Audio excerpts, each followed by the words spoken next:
আরে বললাম তো 500 কোটি টাকা আমি দেবো তোরে ভাই, টাকাগুলো পেলেই দিয়ে দেবো। আচ্ছা আচ্ছা ঠিক আছে, চিন্তা করো না স্যার। আশা করি। সাহায্য দেন স্যার, সকাল থেকে কিছু খাই নাই। আরে আপনি আপনি এখন ভিক্ষা করছেন? অহংকারে তো আপনার পা মাটিতেই পড়তো না। তুই? আমেন, আমি আপনার দিনমজুর না যে আপনি আমাকে তুই তুই করে বলবেন। আমাকে স্যার বলে সম্বোধন করুন। আচ্ছা আমাকে আপনি বলুন তো, আপনার তো অনেক টাকা পয়সা ছিল, অনেক অহংকার ছিল, আপনি নিজেকে একদম খোদা মনে করতেন, তাহলে আপনার আজকে এই অবস্থা কেন? আপনি রাস্তায় ভিক্ষা কেন করছেন? হ্যাঁ স্যার, আমি এখন রাস্তায় রাস্তায় ভিক্ষা করি। আমার তো অনেক টাকার অহংকার ছিল, টাকা পয়সার জন্য মানুষ বলে মনে করতাম, গরিব অসহায় মানুষ যারা তাকে থেকে ঘৃণা করতাম, সবার সাথে খারাপ ব্যবহার করতাম। আমার ব্যবসা বাণিজ্য সবকিছু ভালো ছিল, কোটি কোটি টাকার মালিক ছিলাম। এই জন্য মনে হইতো সারা দুনিয়াটার মালিক আমি, দুনিয়াটাই আমার হাতের মুঠোয়। কিন্তু গরিবের উপর জুলুম করা এটা আল্লাহ সহ্য করে না। আমি আরো বেশি লাভ করার জন্য একসাথে অনেক টাকা একটা ব্যবসায় লাগাই, কিন্তু আমার পার্টনাররা সেই টাকা মাইরা দেয়। ব্যাংকের দেনার জন্য তারা আমার সমস্ত সম্পত্তি নিলাম করে নিয়ে যায়। শেষে আমি রাস্তার ফকির হই। আমি দুবেলা দুপুরটা ভাত খাবো, এই টাকা আমার কাছে নাই, থাকার জন্য কোনো জায়গা নাই, তাই আমি রাস্তায় রাস্তায় ভিক্ষা করি, রাস্তায় থাকি। ঠিকই আছে, আপনার সাথে এটাই হওয়ার কথা ছিল। আপনি শুধু আমার সাথে না, আপনার দারোয়ান থেকে শুরু করে কাজের মহিলা সবার সাথে আপনি কুত্তার মতো দূর দূর করে তাদেরকে তাড়িয়ে দিতেন, তাদের সাথে খারাপ ব্যবহার করতেন। শুনুন, একটা কথা মনে রাখবেন, আল্লাহ ছাড় দেয় কিন্তু ছেড়ে দেয় না। আর আপনার যা হয়েছে একদম ঠিকঠাক হয়েছে, আপনার উচিত শিক্ষা আল্লাহ তাআলা এই দুনিয়াতেই দিয়ে দিয়েছে। আচ্ছা স্যার, আমার কথা রাখি, কিন্তু আপনি এই অবস্থায় কেমনে এলেন?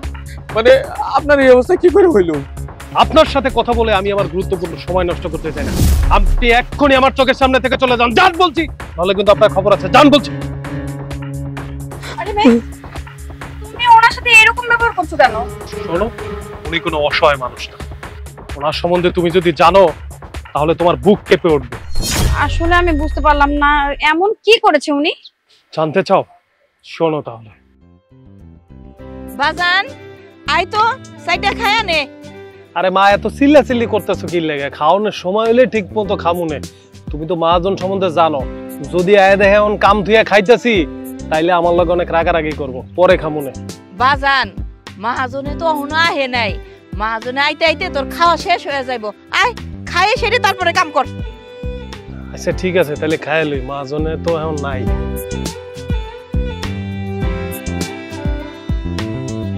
তোর হাত ধোন লাগবো না, আমি খাওয়াই দিতেছি। তাড়াতাড়ি দাও, মালিক আইলে আবার বিসমিল্লাহ। খাওয়াইতেছো তাই না? ছেলে যদি এত আদর করতে হয় বাড়িতে নিয়ে আদর করো, আমার কাজ ফাঁকি দিয়ে না। ওই ওঠ ওঠ। মালিক, তুই কি আমার কাছ থেকে 10 টাকা কম নিবি?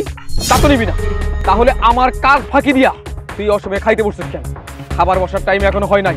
মালিক, ওই যে মা নিজের হাতে রান্না করে আনছে, তো মা কইলো যে বাবা একটু আগে খায় নে, আবার একটু কাজ বেশি করে করে দিস, তাই আমি তো মাল লগে শুধু খাবারটা খাইতেছিলাম। আপনি আমার ভুল বুঝতেছেন।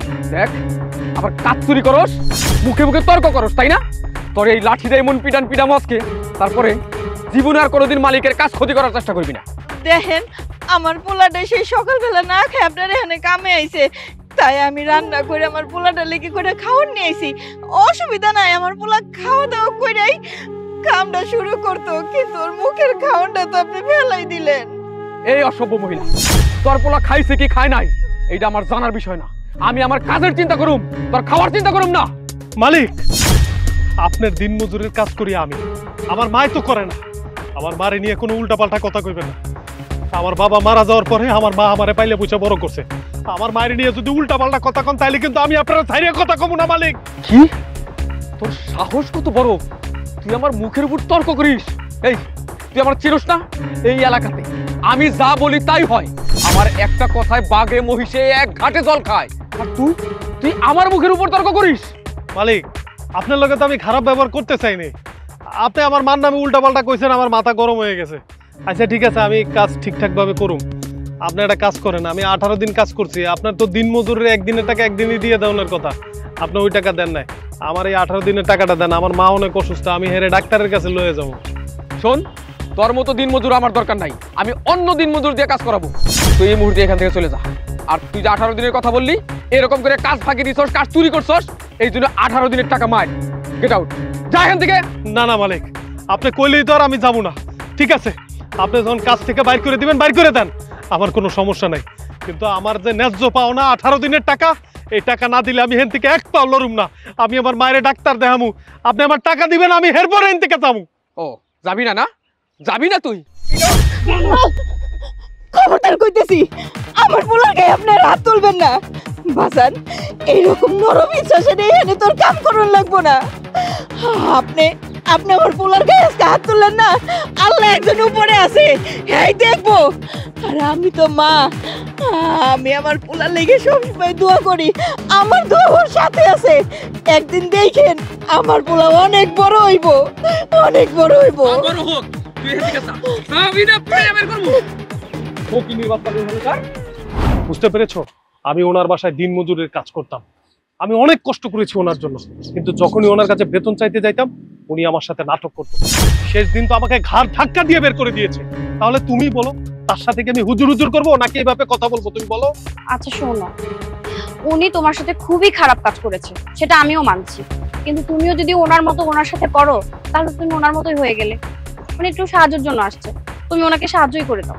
না মা, আমার টাকা দিতে হইব না, এই দুনিয়ায় আমার কেউ নাই।